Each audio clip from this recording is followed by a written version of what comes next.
আলাইকুম চট্টগ্রাম বন্দর কলেজের শিক্ষার্থীরা, সবাইকে আমার আজকের এই লেকচারে সবাইকে স্বাগতম। আশা করি সবাই ভালো আছো। আজকের আমাদের কততম লেকচার? আজকে আমাদের মনে হয় ষষ্ঠতম লেকচার। তো আজকে আমি যে টপিকটি নিয়ে আলোচনা করব, কিছুদিন আগে আমি টপিকটি আলোচনা করেছি, কিন্তু তার উপর কিছু প্রবলেম দেখাবো। কিছু প্রবলেম না, একটা প্রবলেমই দেখাবো, একটা এক্সপেরিমেন্ট দেখাবো, কিন্তু প্রবলেমটা খুবই মজার। এটা হচ্ছে যে বিজনেস রিলেটেড একটা প্রবলেম। দ্যাট মিনস আমরা কিভাবে লিনিয়ার প্রোগ্রামিং ব্যবহার করে ব্যবসা করতে পারবো। এবং ব্যবসায় দুটো জিনিস একটু খেয়াল করো। আমি যদি বিজনেস করতে চাই তাহলে আমাকে চিন্তা করতে হয় আমি প্রফিট বেশি করব। আবার আমি যদি বিজনেস করতে চাই আমি কিভাবে খরচ কম করতে পারবো। তার মানে আমার অবজেক্টিভ ফাংশন দু ধরনের হতে পারে, ম্যাক্সিমাইজেশন এবং মিনিমাইজেশন, দুটোই। তো আমাদের আজকের টপিকটা হলো, সবাই প্রশ্নের দিকে খেয়াল করো, পরীক্ষণের নামের দিকে খেয়াল করো। একটি তেল কোম্পানির দুটি রিফাইনারি যথাক্রমে এ ও বি। তার মানে একটি তেল কোম্পানির দুইটা রিফাইনারি আছে, একটা এ এবং একটা B.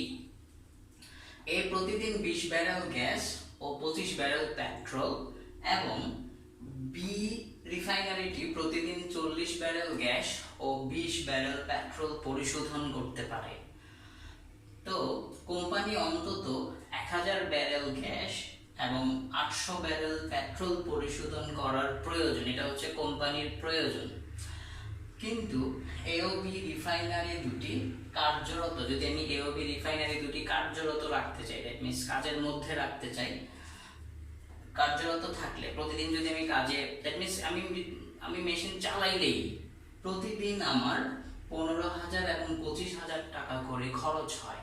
That means a refinery চালালে আমার 15,000 টাকা, বি রিফাইনারি চালালে আমার 25,000 টাকা করে খরচ হয়।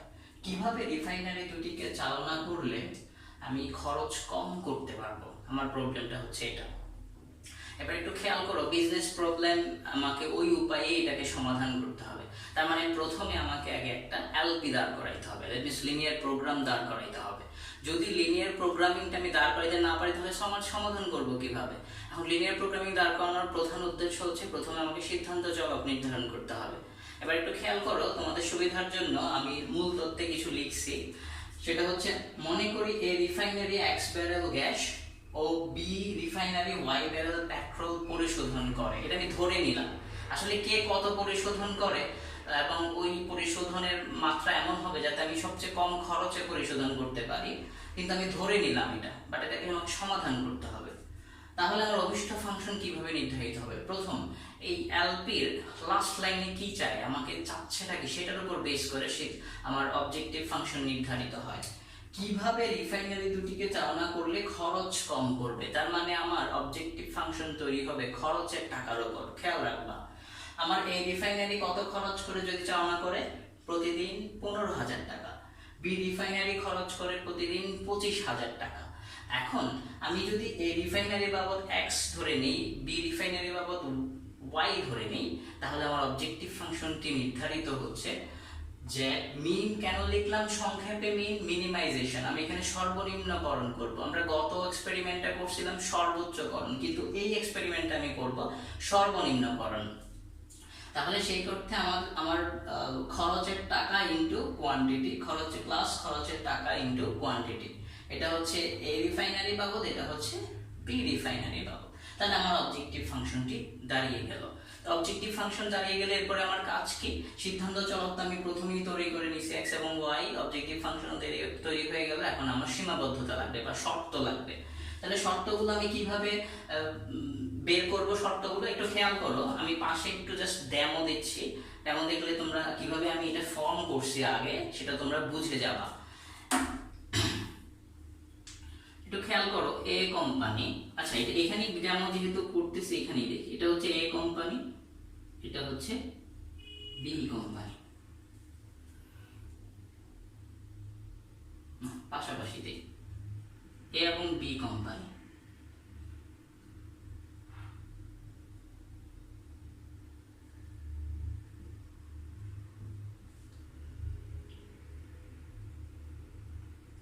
তাহলে এখানে হচ্ছে আমার গ্যাস আর এখানে হচ্ছে আমার পেট্রোল, গ্যাস পেট্রোল। তাহলে এ কোম্পানি এর দুটি রিফাইনারি আছে। এ প্রতিদিন 20 ব্যারেল গ্যাস, এ প্রতিদিন 20 barrel gas, 25 barrel petrol, 25 barrel petrol পরিশোধন করতে পারে। একইভাবে বি রিফাইনারিটি প্রতিদিন 40 ব্যারেল গ্যাস এবং 20 ব্যারেল পেট্রোল পরিশোধন করতে পারে। আচ্ছা, এখন কোম্পানি অন্তত 1000 ব্যারেল এবং 800 ব্যারেল পেট্রোল পরিশোধন করার প্রয়োজন। তাহলে অন্তত প্রয়োজন কত? অন্তত প্রয়োজন হচ্ছে আমার গ্যাস বাবদ হচ্ছে, সেই অর্থে অন্তত প্রয়োজনটা আমরা এখানে লিখি, যেহেতু এখানে আমার দরকার।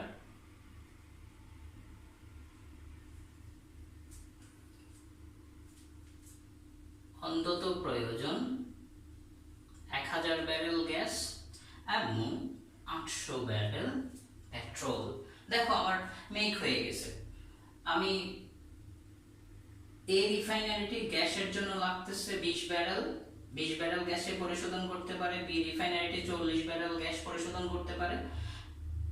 তারপরে পেট্রোল, এ রিফাইনারিটি পেট্রোল 25 ব্যারেল এবং বি রিফাইনারিটি পেট্রোল 20 ব্যারেল পরিশোধন করতে পারে, এবং তাদের অন্তত প্রয়োজন বলতে এটা 1000 এবং 800 ইউনিট। এবার একটু খেয়াল করো, আমি যদি ফর্ম করি গ্যাসের বেলায়, তাহলে গ্যাসের বেলায় যদি আমি এলপিটা তৈরি করি, এ বাবদ আমি কোয়ান্টিটি ধরছি x, বি বাবদ আমি কোয়ান্টিটি ধরছি y, তাহলে বোঝাই যাচ্ছে 20x + 40y অন্তত প্রয়োজন যদি হয় অলওয়েজ হবে গ্রেটার অর ইকুয়াল। আমার প্রবলেমের দিকে তাকাও, 20x + 40y greater or equal 1000।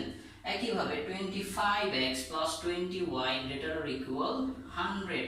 যদি অন্তত প্রয়োজন না বলে, যদি বলতো সর্বোচ্চ প্রয়োজন, তাহলে আমরা এখানে লেস অর ইকুয়াল ব্যবহার করতাম। অন্তত প্রয়োজন মানে 1000 ইউনিট তার প্রয়োজন, এর বেশিও চাইলে সে উৎপাদন করতে পারে, এই জন্য আমরা গ্রেটার অর ইকুয়াল ব্যবহার করেছি। এবং আমাদের একটি অঋণাত্মক শর্ত সর্বদাই এলপিতে থাকবে, সেটা হচ্ছে x greater or equal 0 এবং y greater or equal 0। ছাত্ররা দেখো আমাদের এলপি তৈরি হয়ে গেছে, এখন জাস্ট এটাকে আমরা সমাধান করব। এরপর অ্যাজ ইউজুয়াল তোমরা প্রয়োজনীয় উপকরণগুলো লিখবে। কার্যপদ্ধতির প্রথম অপশন অক্ষর মূলবিন্দু নির্ধারণ, আমি যেভাবে লিখাতাম ক্লাসে ঠিক সেভাবেই লিখবা। এর পরের অপশনটি আমি জাস্ট মূল তত্ত্বটিকে মুছে মুছে কাজ করব। তাহলে একটু খেয়াল করো, এর পরের অপশন আমি এখানে লিখে দিই, তাহলে তোমাদের সুবিধা হয়ে যাবে। আমার এগুলো মুছতে একটু ডাটার দরকার আছে। তো এরপরে 2 নম্বর অপশন হচ্ছে, 2 নম্বর অপশনটা আমরা এখান থেকে দেখি। কার্যপদ্ধতি 2 নম্বর অপশন, সেটা হচ্ছে অসমতাগুলোকে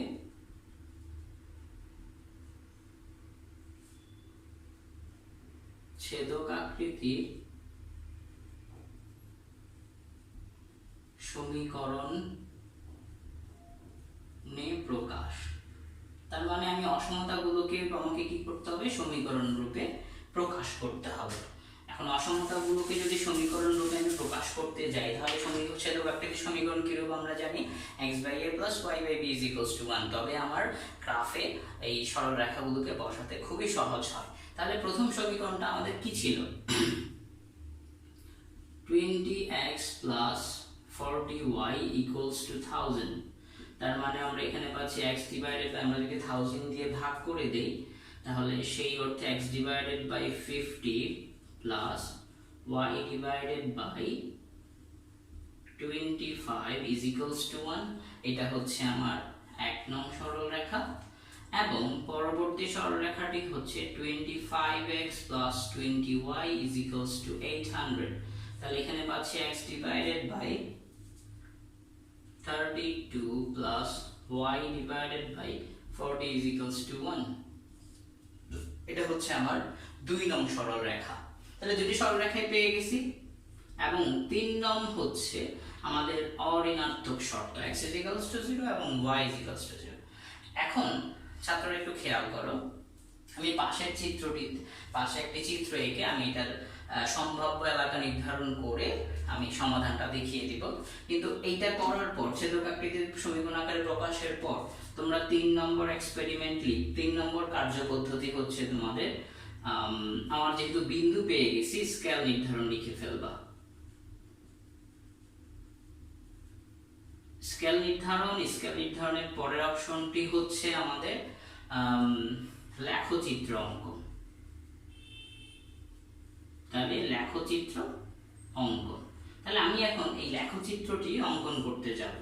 তাহলে লেখচিত্রটি অঙ্কন করার পর আমি সম্ভাব্য এলাকা নির্ধারণ করব। আচ্ছা, এবার একটু খেয়াল করো, সবাই চিত্রের দিকে একটু খেয়াল করো।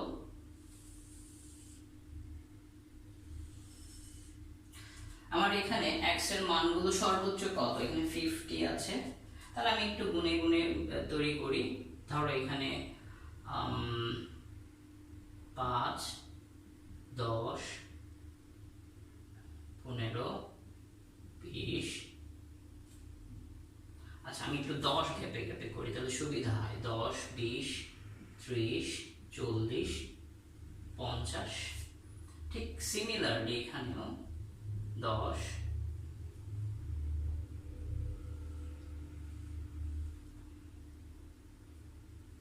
20, 30, 40, 50। ওকে, আমার গ্রাফটি আমি জাস্ট হাত দিয়ে করে ফেললাম। এখন প্রথম রেখাটি কি বলতেছে, x অক্ষ থেকে 50 একক অংশ খণ্ডন করবে। তাহলে 50 একক y অক্ষ থেকে 25, তাহলে 20 আর 30 এর মাঝামাঝি।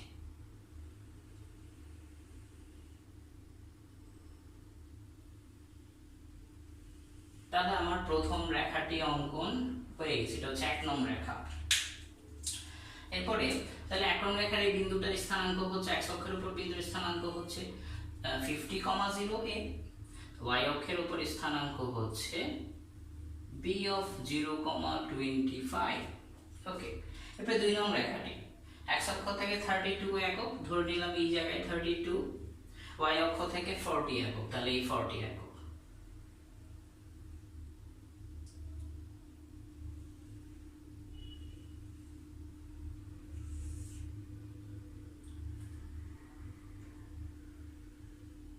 তোমরা গ্রাফে আঁকলে চিত্র আরো সুন্দর হবে।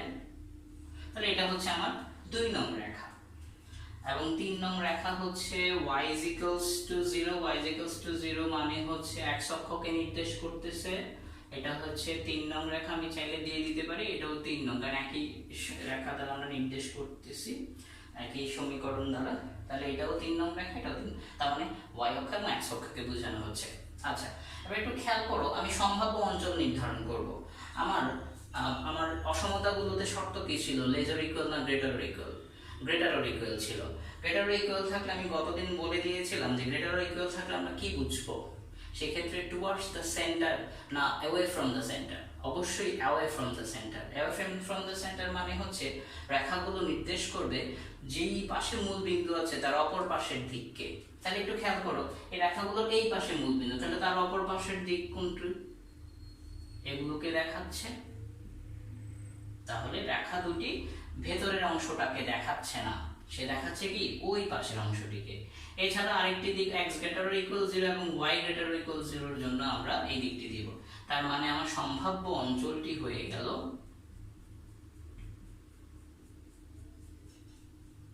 মনে রাখবা আমার অঞ্চলটি অবশ্যই অঋণাত্মক হতে হবে, প্রথম চতুর্ভাগেই হতে হবে। আমি এর থেকে নিচে নামতে পারবো না, এই পাশেও যেতে পারবো না। আচ্ছা, তাহলে একটু খেয়াল করো, এইটাই হচ্ছে আমার সম্ভাব্য সেই অঞ্চল। তোমরা চাইলে এই শেডটা বড় করে দেখাতে পারবা পেন্সিল দিয়ে করে, তাহলে আমি আমার সম্ভাব্য অঞ্চলটি পেয়ে গেলাম। কিন্তু সম্ভাব্য অঞ্চলের একটা বিন্দুর স্থানাঙ্ক আমরা জানি না। আমরা এ বি এটাকে আমরা সি দিতে পারি, সি হচ্ছে 32,0 এবং ডি ছিল সেই অর্থে 0,40, ডি ছিল 0,40। তাহলে এবিসিডি হয়ে গেছে। আমরা এই বিন্দুর স্থানাঙ্কটি আমরা নির্ধারণ করব, এটাকে আমরা নাম দিলাম ই। তাহলে কিভাবে নির্ধারণ করব? তোমরা একটু খেয়াল করো, আমি চিত্র আঁকার পর আমার পরবর্তী অপশনটি হবে, আমার লেখচিত্র অঙ্কনের পরবর্তী অপশনটি হবে 4 দেন 5, সেটি হচ্ছে সম্ভাব্য অঞ্চল নির্ধারণ। সম্ভাব্য অঞ্চল নির্ধারণ। তাহলে চিত্র থেকে দেখা যাচ্ছে যে আমার সম্ভাব্য অঞ্চলটি কি? সম্ভাব্য অঞ্চলটি হলো ডি, ই এবং এ। এইটাই হচ্ছে আমার সম্ভাব্য এখন সম্ভাব্য অঞ্চল থেকে আমাকে কি বের করতে হবে? সম্ভাব্য কিছু প্রান্তিক বিন্দু বা সম্ভাব্য বিন্দু বের করতে হবে। তাহলে 6 নম্বর দিয়ে রাখবো যে প্রান্তিক বিন্দু নির্ধারণ। প্রান্তিক বিন্দুগুলো নির্ণয়। তাহলে প্রান্তিক বিন্দুগুলো আমরা নির্ণয় করব কিভাবে? আমরা চিত্র থেকে এমনিতেই দেখতেছি আমার একটা প্রান্তিক বিন্দুর স্থানাঙ্ক হচ্ছে d of 0, 40, আরেকটি প্রান্তিক বিন্দুর স্থানাঙ্ক হচ্ছে a of 50, 0। কিন্তু একটি প্রান্তিক বিন্দুর স্থানাঙ্ক আমি জানি না, সেটি কি ই, আমি যেটাকে ধরে নিয়েছিলাম। তাহলে সেটা আমরা কিভাবে বের করব? সেই প্রান্তিক বিন্দুটি সমাধান করব আমরা এই দুটি সরল রেখা ধরে নিয়েছিলাম যে প্রথমে, সেই দুটি সরল রেখাকে সমাধান করলে আমরা এই বিন্দুর স্থানাঙ্কটি পেয়ে যাব। তাহলে একটু খেয়াল করো আমার সরল রেখা দুটি কি ছিল সেই অর্থে। আমার প্রথম সরল রেখাটি ছিল 20x plus 40y is equals to 1000, পরবর্তীটি ছিল 25x plus 20y is equals to 800। এবং এই দুটি তুমি সমাধান অপনয়ন দিয়েও করতে পারো, প্রতিস্থাপন যেটা দিয়ে করো। করার পর আমরা x এর মান পাবো সেই অর্থে 15 এবং y এর মান পাচ্ছি আমরা সেই অর্থে 20।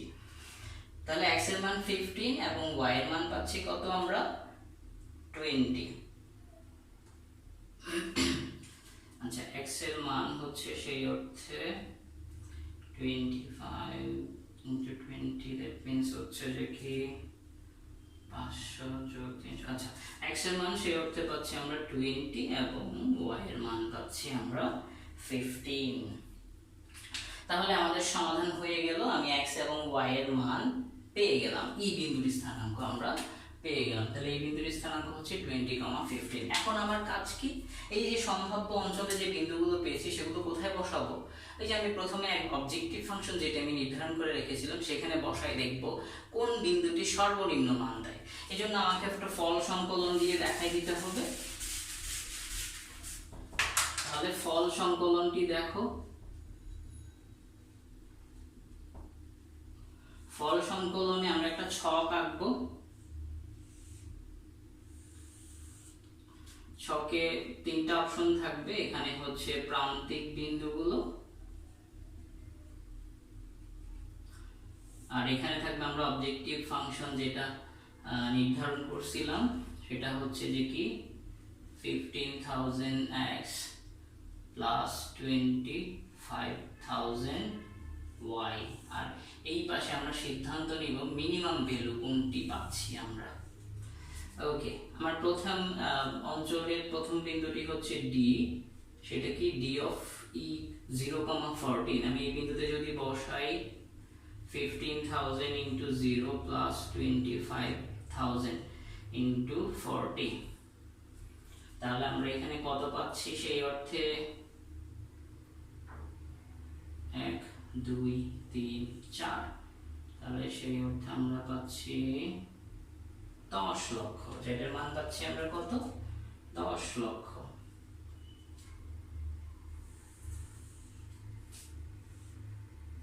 এরপরে D এর পরে E, তাহলে এই বিন্দুটি আমরা কত পাচ্ছি? 20, 15। তাহলে z is equals to 15,000 into 20 plus 25,000 into 15, 30, 3, 4 plus, তাহলে এখানে আমরা কত পাচ্ছি? 25, 2, 25, 5, 7, 3।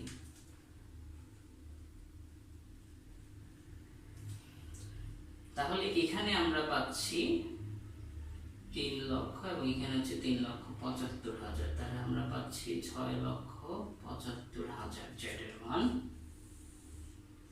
ঠিক একইভাবে আমি পরবর্তী যে বিন্দুটি সেটি হচ্ছে a of 50, 0, তাহলে সেই অর্থে আমরা z এর মান কত পাচ্ছি? 15,000 into 50 plus 25,000 into 0, তাহলে 5, 15, 4, 7,50,000। তাহলে একটু খেয়াল করো, এই যে আমি তিনটা মান পেলাম, এখানে পাচ্ছি আমি 10 লাখ, এখানে পাচ্ছি 7,50,000, এখানে পাচ্ছি আমি 6,75,000। এর মধ্যে সর্বনিম্ন মান কোনটি দিচ্ছে? 6,75,000। তাহলে আমি ফল সংকলন হয়ে গেল, ফলাফলে আমি লিখে দিতে পারবো পরবর্তীতে। একটু পাশে দেখে নাও সবাই। তাহলে সেই অর্থে আমি ফলাফলে লিখতে পারবো, সুতরাং তাহলে ফলাফলে আমাদের সর্বনিম্ন খরচ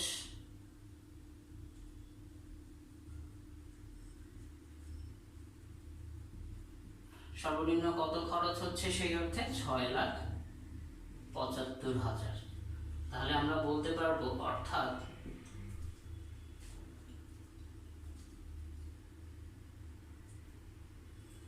x is equals to 20, y is equals to 15 হলে আমার খরচ সর্বনিম্ন হবে। এরপরে তোমরা সিদ্ধান্ত লিখে এরপরে সতর্কতাগুলো লিখবে। আশা করি সবাই বুঝতেছ। তো যার যার জায়গা থেকে সবাই সুস্থ থাকবে এবং সবসময় হ্যাপি থাকবে। See you later. আসসালামু আলাইকুম।